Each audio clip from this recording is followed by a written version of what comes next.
Halo viewers SMA, selamat datang di Choose Relax edisi ketiga podcast version.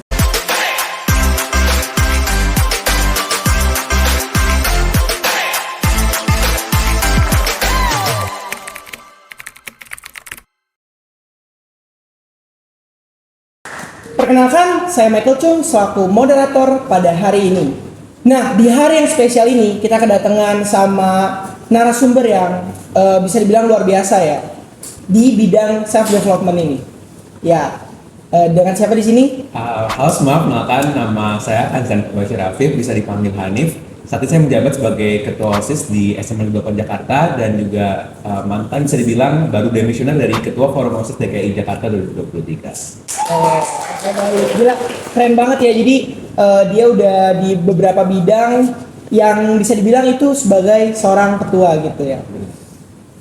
Di sini saya boleh manggil Hanif atau Ko Hanif atau Bro Hanif aja, biar kayak gimana nih? Hanif aja. Oh, Hanif aja. Oke.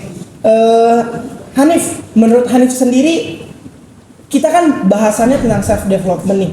Itu tuh kayak gimana sih menurut Hanif sendiri nih? Jadi gini, menurut dari aku sendiri, self development itu adalah bagaimana kita tuh bisa mengembangkan diri kita ke tingkat yang selanjutnya. Dan menurut saya sendiri, bagaimana kita melakukan tersebut adalah pertama kali bagaimana kita harus memimpin diri kita sendiri. Ini selalu menjadi patokan saya dalam memimpin organisasi adalah bagaimana saya bisa memimpin diri saya sendiri dulu, baru bisa memimpin orang lain. Seperti itu sih. Oke, benar ya.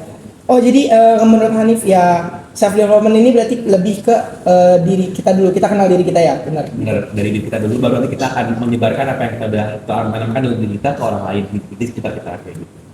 Oke. Hanif kan terkenal nih dengan keaktifannya di beberapa bidang nih. Buat yang belum tahu nih ya, Hanif ini pernah jadi dalam 4 bidang atau tiga bidang dalam bersamaan ya? Ya bisa dibilang 4 ya. Ketua dari OSIS di sekolahnya, terus jadi ketua FOS juga, terus punya jadi ketua organisasi sendiri ya, internasional lagi ya. Sama satu lagi pernah jadi BA di Promsa FBUI. Oke, gila itu pasti gimana ya? Kalau kita di dalam bidang yang dimana 4 bidang ini bisa dibilang kita jadi ketuanya dan role model utamanya ya berarti ya. Itu kan pasti susah tuh. Bagi waktunya, terus kita juga sekolah duduk di bangku kelas berapa tuh waktu itu? Kelas 10. Itu gimana tuh manajemennya? Oke, jadi untuk manajemen waktu sendiri, untuk aku sendiri, pertama kali aku udah bikin komitmen. Jadi sebelum aku mengikuti semua organisasi, mengikuti semua yang aku involve, itu pertama kali aku mempunyai komitmen ke dalam diri aku sendiri, bagaimana aku bisa untuk bagi waktu nantinya. Komitmen untuk bisa mengemban jabatan aku dengan baik sesuai dengan porsinya masing-masing. Jadi yang aku lakukan sih untuk daily itu selalu bikin to-do list. Jadi setiap minggu ataupun setiap hari sebelum memulai kegiatan selalu bikin to-do list apa yang akan aku lakukan pada hari tersebut. Nanti aku bakalan bagi-bagi waktu sesuai dengan skala prioritas juga. Jadi tidak hanya berdasarkan apa yang harus aku lakuin, tapi juga skala prioritas mana yang harus aku lakuin terlebih dahulu. Lalu aku bikin to-do listnya dan di situ aku udah berkomitmen membuat to-do list tersebut. Dan pada akhirnya di hari tersebut aku akan menjalankan kegiatan aku sesuai dengan to-do list yang aku buat tersebut. Seperti itu. Oke, jadi berarti benar-benar ditata setiap hari nih mau ngapain aja. Benar. Terus kan ada tiba-tiba di satu waktu rapat berbarengan, itu gimana tuh? Wah, itu ada pernah gak? Sering banget terjadi, banyak harus berada di berbagai tempat dalam satu waktu.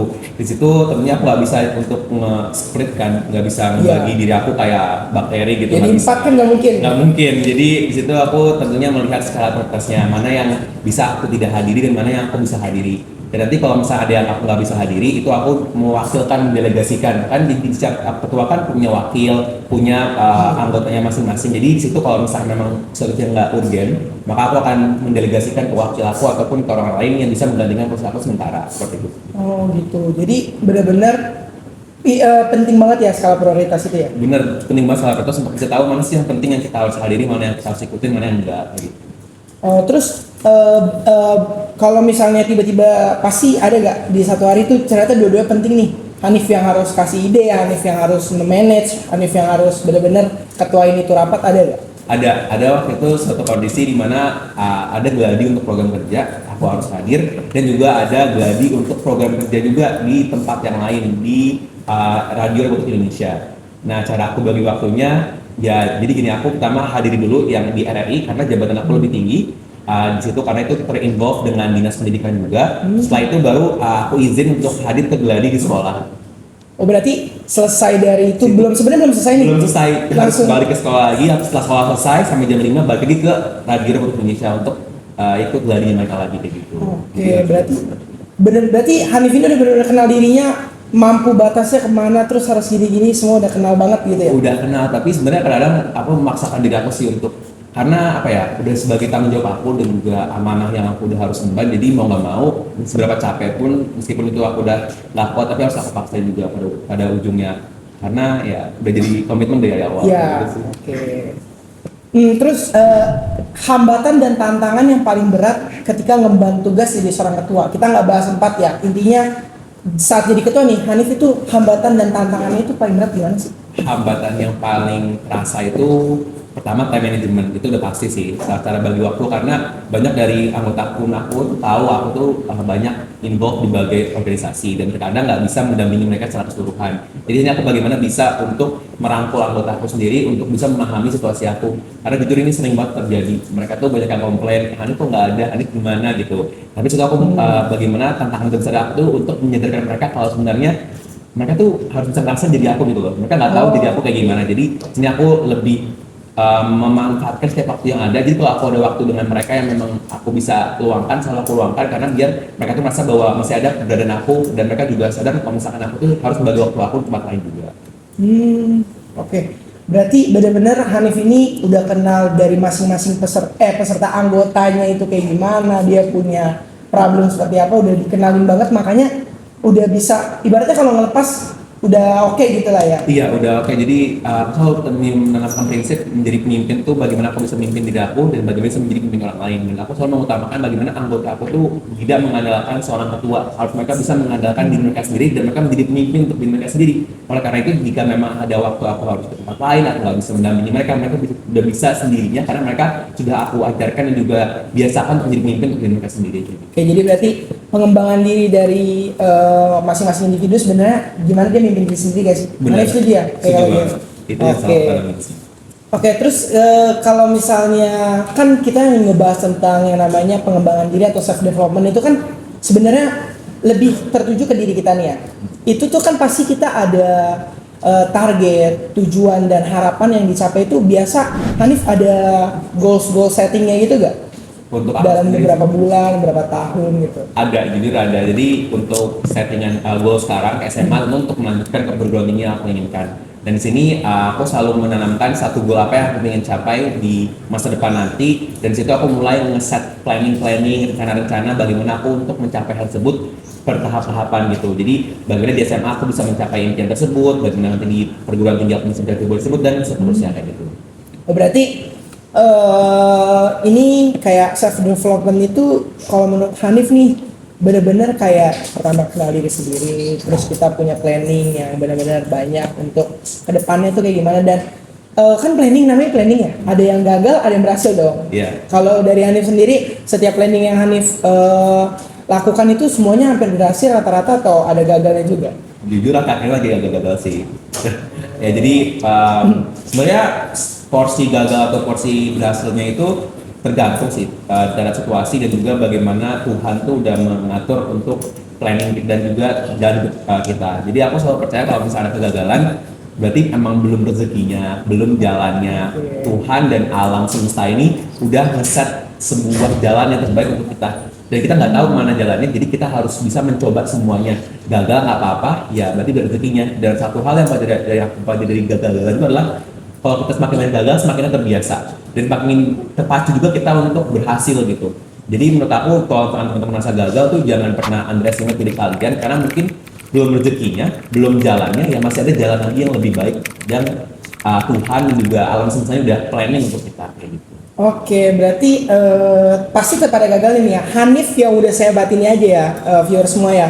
Masih ada gagal dalam goal setting. Jadi kalau gagal kita bukan mundur dong ya. Enggak. Berarti kalau Hanif kalau saat gagal itu malah semangatnya bertambah, semakin mau maju atau gimana tuh? Iya, semakin. Jadi pertama tentunya kita boleh lah sedih lah. Kalau gagal sedih dulu tahap awal, baru berlanjut nanti setelah udah sedih kita lanjut lagi untuk memacu semangat kita untuk berhasil lagi, karena untuk membuktikan. Karena kan kalau kita gagal tuh kok kita kayak gitu ya. Nah, kita tuh mencari jalan lain untuk bisa membuktikan kalau kita tuh emang bisa di bidang tersebut, dan maka kita akan mencari jalan lain untuk mencapai hal tersebut. Karena kan seperti orang bilang banyak jalan menuju Roma, banyak jalan juga untuk Yes. menggapai impian kita. Jadi nggak cuma satu jalan, kalau kita gagal masih ada banyak jalan lain untuk kita mencapai impian kita. Oke, kan Hanif bisa sampai di titik ini kayak punya development yang baik. Itu tuh dari awal emang dari kecil udah ada kemampuan kayak gitu atau dari kecil emang udah bakat dari lahir atau gimana tuh? Jujur kalau bilang dalam organisasi itu kalian tuh bukan bakat dari lahir, itu lebih dari kemauan dan komitmen serta passion kalian sendiri. Dari SD memang aku udah jadi ketua OSIS di SD, jadi memang sudah SD Jadi, ada ketua OSIS. ada OSISnya dulu di SD aku. Itu sekolah apa tuh kebetulan? Negeri ada ya? Sekolah swasta itu. Oh, di SD-nya. swasta? Di swasta, iya. Jadi dari SD itu udah ada OSIS yang memang latih aku untuk berorganisasi. Jadinya hal tersebut berlanjut. Aku udah belajar organisasi dari SD, lanjut ke SMP juga jadi ketua OSIS, SMA lanjut jadi ketua OSIS. Jadi kontinuitas lah istilahnya untuk di organisasi itu kalian tuh bukan dari lahir, tapi bagaimana kalian tuh berpengalaman. Karena pengalaman itu penting banget untuk bisa membangun diri kalian sendiri. Wah ini keren banget ya. Ini SD kita itu dulu kalau saya lihat teman-teman saya masih belum ada tuh yang kayak ikut organisasi, ikut lombanya masih males, cuma beberapa anak-anak yang dan itu doang. Ini ada OSIS. Itu waktu itu jabatannya apa? Anggota. Ketua OSIS. Ketua OSIS juga SD. Ketua OSIS.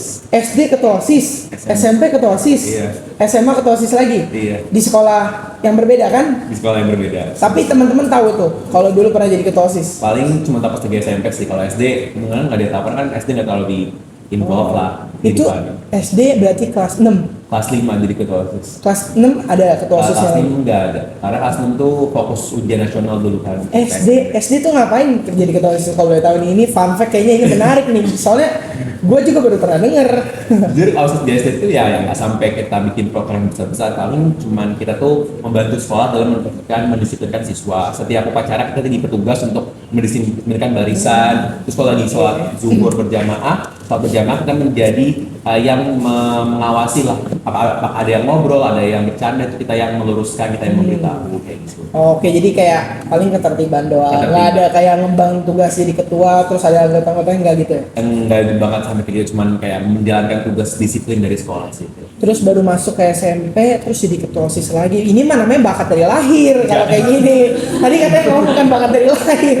Ini kalau dari SD berarti kan sampai ke sekarang kan jenjangnya kan emang udah berkelanjutan. Iya. Atau dari kecil emang udah punya kemampuan untuk pengen mimpin orang atau kayak lebih suka mimpin orang gitu. Ada dari kecil ada rasa kayak gitu gak?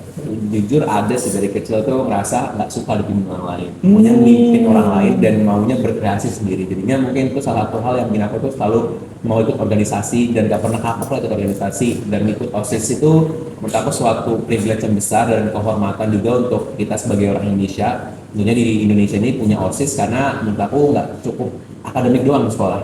Kita perlu organisasi untuk bisa mempersiapkan diri kita untuk nantinya terjun langsung ke masyarakat. Tuh perlu kita mengembangkan diri kita di OSIS. Setuju banget nih. Jadi viewer semua nih ya, ini benar-benar penting banget nih katanya Hanif nih. Gua setuju banget. Jadi OSIS itu benar-benar penting banget loh. Jadi kayak kalian belajar banyak. Jadi nanti kalau ada seleksi OSIS lagi, wajib ikut gak nih Hanif nih? Wajib banget ikut OSIS, jangan pernah lewati kesempatan untuk ikut OSIS. Wajib ikut OSIS untuk bisa mengembangkan diri kalian biar kan beda dari siswa pada umumnya kayak gitu. Jadi potensinya bakal lebih berkembang ya, dari Bakal self developmentnya juga bakal lebih naik. lebih ke pacu lagi kan, belajar kepemimpinan, kerjasama, critical thinking, banyak lah yang dikembangkan di OSIS sih. Oke, gue mau nanya, ini pertanyaan di luar ya, Hanif suka baca buku gak sih? Jujur gak terlalu. Wah, kok bisa sampai sehebat itu tata bahasa ngomongnya, terus kayaknya udah kayak orang yang sering baca buku gitu. Sebenarnya kalau ngomong sih lebih ke experience sih, pengalaman. Jadi karena udah sering di Posisi itu. dihadapkan di posisi untuk bisa berbicara di depan umum dari SD, jadi udah terbiasa dari SMP, SMA tuh kalau memang harus berbicara di depan umum udah terbiasa, udah kayak ya udah kayak ngomong biasa aja kayak gitu. Oke, ini poin untuk viewers ya. Apa aja sih ini menurut Hanif ya? Personally dari Hanif kayak gimana? Buat anak-anak SMA semua atau anak-anak SMP yang Hanif mau kasih pesan, apa aja sih skill-skill yang harus kita asah untuk pengembangan diri ini? Maksudnya bukan skill ya, kayak apa aja kompetensinya yang harus kita ada dalam kita mengembangkan pengembangan diri ini atau self development. Sebenarnya untuk kompetensi lebih ke bagaimana, pertama selalu aku bilang bagaimana kalian tuh untuk memimpin diri kalian sendiri. bagaimana kalian tuh bisa well prepare diri kalian untuk sebelum nantinya kalian tuh menyebarkan sebuah nilai-nilai yang kalian percaya kepada orang lain. Selalu penting untuk self development tuh ya kan, namanya self development berarti kan diri kalian sendiri. Jadi bagaimana kalian untuk bisa memimpin diri kalian, bagaimana kalian bisa harus disiplin, bagaimana kalian harus bisa membagi skala prioritas, harus bisa mengatur waktu kalian sebelum nantinya kalian bisa terjun langsung untuk menyebarkan nilai yang kalian anut itu kepada orang-orang sekitar kalian. Jadi penting banget self development itu pertama kali mengenal diri kalian, Oke. lalu membuat komitmen terhadap diri kalian dan juga membagi waktu gitu sih. Self development itu kita udah kenal diri kita, berarti abis itu kita harus ada self improvement dong ya. Bener. Nah, improvement itu kalau menurut Hanif nih, soft skill yang harus orang punya, soft skill yang harus semua orang minimal milikin satu, ini yang paling penting apa nih? Menurut aku sih kepemimpinan sih. Kepemimpinan. Kepemimpinan tuh bisa membawa kalian kemana aja. Kepemimpinan tuh bisa bawa kalian ke problem solving, bisa bawa kalian ke critical thinking, ke kerjasama. Jadi dengan kalian tuh memiliki jiwa kepemimpinan, itu kalian tuh bisa mengarah ke banyak hal, bisa mengatur banyak hal dalam hidup kalian. Dan sebenarnya pemimpin tuh nggak cuma seorang ketua, pemimpin nggak cuma ketua OSIS, ketua MPK atau hal jadi ketua. Setiap individu tuh menurut aku punya kemampuan dan juga ability untuk bisa menjadi pemimpin. Jadi jangan sampai kalian tuh merasa apa ya, cemas, kalian tuh merasa minder kalau kalian menjadi ketua, karena sejatinya kalian tuh jadi pemimpin untuk diri kalian sendiri kayak gitu sih. Oke. Eits, kalian masih pada penasaran gak nih teman-teman tentang apa yang ingin Hanif sampaikan kepada kita mengenai bidang self development ini? Kalau begitu, pantau terus sosial media OSIS SMA Cinta Kasih Suci dan tunggu kehadiran part 2-nya ya. Bye bye.